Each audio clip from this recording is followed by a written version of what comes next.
اے نبی صلی اللہ علیہ وآلہ وسلم، تم ان لوگوں کی ہدایت کے ذمہ دار نہیں ہو، بلکہ اللہ ہی جس کو چاہتا ہے ہدایت بخشتا ہے۔ اور مومنو، تم جو مال خرچ کرو گے تو اس کا فائدہ تمہیں کو ہے، اور تم تو جو خرچ کرو گے اللہ کی خوشنودی کے لیے کرو گے، اور جو مال تم خرچ کرو گے وہ تمہیں پورا پورا دے دیا جائے گا اور تمہارا کچھ نقصان نہیں کیا جائے گا۔ اور ہاں، تم جو خرچ کرو گے تو ان حاجت مندوں کے لیے جو اللہ کی راہ میں رکے بیٹھے ہیں اور ملک میں کسی طرف جانے کی طاقت نہیں رکھتے اور مانگنے سے آر رکھتے ہیں، یہاں تک کہ نہ مانگنے کی وجہ سے ناواقف شخص ان کو تونگر خیال کرتا ہے، اور تم قیافے سے ان کو صاف پہچان لو کہ حاجت مند ہیں، اور شرم کے سبب لوگوں سے منہ پھوڑ کر اور لپٹ کر نہیں مانگ سکتے۔ اور تم جو مال خرچ کرو گے کچھ شک نہیں کہ اللہ اس کو جانتا ہے۔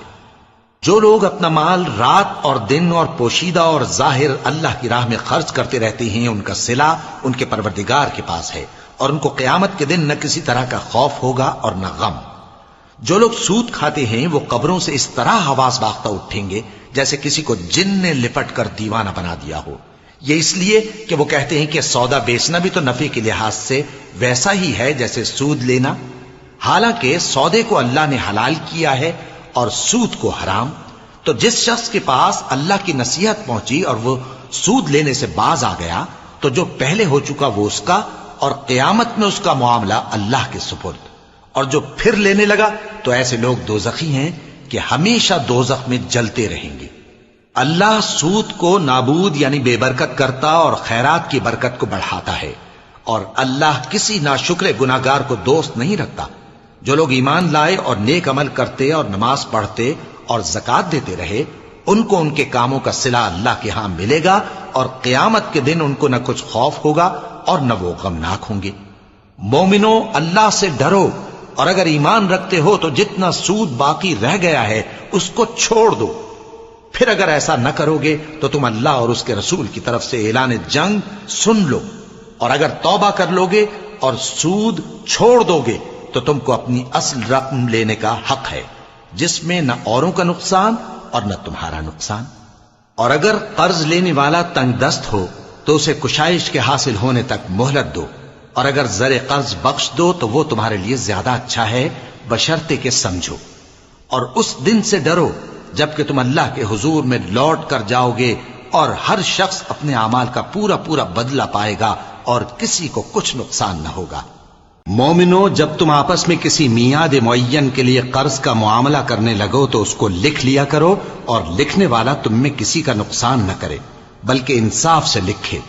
نیز لکھنے والا جیسا اللہ نے اسے سکھایا ہے لکھنے سے انکار بھی نہ کرے اور دستاویز لکھ دے۔ اور جو شخص قرض لے وہی دستاویز کا مضمون بول کر لکھوائے، اور اللہ سے کہ اس کا مالک ہے خوف کرے، اور زر قرض میں سے کچھ کم نہ لکھوائے۔ اور اگر قرض لینے والا کم عقل یا ضعیف ہو یا مضمون لکھوانے کی قابلیت نہ رکھتا ہو تو جو اس کا ولی ہو وہ انصاف کے ساتھ مضمون لکھوائے، اور اپنے میں سے 2 مردوں کو ایسے معاملے کے گواہ کر لیا کرو، اور اگر 2 مرد نہ ہوں تو 1 مرد اور 2 عورتیں جن کو تم گواہ پسند کرو کافی ہیں، کہ اگر ان میں سے ایک بھول جائے گی تو دوسری اسے یاد دلا دے گی۔ اور جب گواہ گواہی کے لیے طلب کیے جائیں تو انکار نہ کریں۔ اور قرض تھوڑا ہو یا بہت اس کی دستاویز کے لکھنے لکھانے میں سستی نہ کرنا، یہ بات اللہ کے نزدیک نہایت قرین انصاف ہے، اور شہادت کے لیے بھی یہ بہت درست طریقہ ہے۔ اس سے تم کو کسی طرح کا شک و شبہ بھی نہیں پڑے گا۔ ہاں، اگر سودا دست بدست ہو جو تم آپس میں لیتے دیتے ہو تو اگر ایسے معاملے کے دستاویز نہ لکھو تو تم پر کچھ گناہ نہیں۔ اور جب خرید و فروخت کیا کرو، مثلا زمین جائیداد کی، تو بھی گواہ کر لیا کرو، اور کاتب دستاویز اور گواہ معاملہ کرنے والوں کا کسی طرح کا نقصان نہ کریں۔ اگر تم لوگ ایسا کرو تو یہ تمہارے لیے گناہ کی بات ہے، اور اللہ سے ڈرو اور دیکھو کہ وہ تم کو کیسی مفید باتیں سکھاتا ہے، اور اللہ ہر چیز سے واقف ہے۔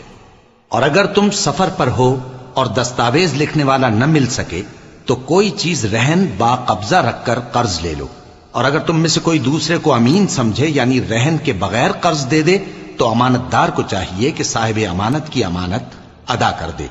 اور اللہ سے جو اس کا پروردگار ہے ڈرے، اور دیکھنا شہادت کو مت چھپانا، جو اس کو چھپائے گا وہ دل کا گناہگار ہوگا، اور اللہ تمہارے سب کاموں سے واقف ہے۔ جو کچھ آسمانوں میں اور جو کچھ زمین میں ہے سب اللہ ہی کا ہے۔ تم اپنے دلوں کی بات کو ظاہر کرو گے تو اور چھپاؤ گے تو اللہ تم سے اس کا حساب لے گا، پھر وہ جسے چاہے مغفرت کرے اور جسے چاہے عذاب دے، اور اللہ ہر چیز پر قادر ہے۔ رسول اللہ صلی اللہ علیہ وآلہ وسلم اس کتاب پر جو ان کے پروردگار کی طرف سے ان پر نازل ہوئی ایمان رکھتی ہیں، اور مومن بھی سب اللہ پر اور اس کے فرشتوں پر اور اس کی کتابوں پر اور اس کے پیغمبروں پر ایمان رکھتے ہیں، اور کہتے ہیں کہ ہم اس کے پیغمبروں سے کسی میں کچھ فرق نہیں کرتے، اور وہ اللہ سے عرض کرتے ہیں کہ ہم نے تیرا حکم سنا اور قبول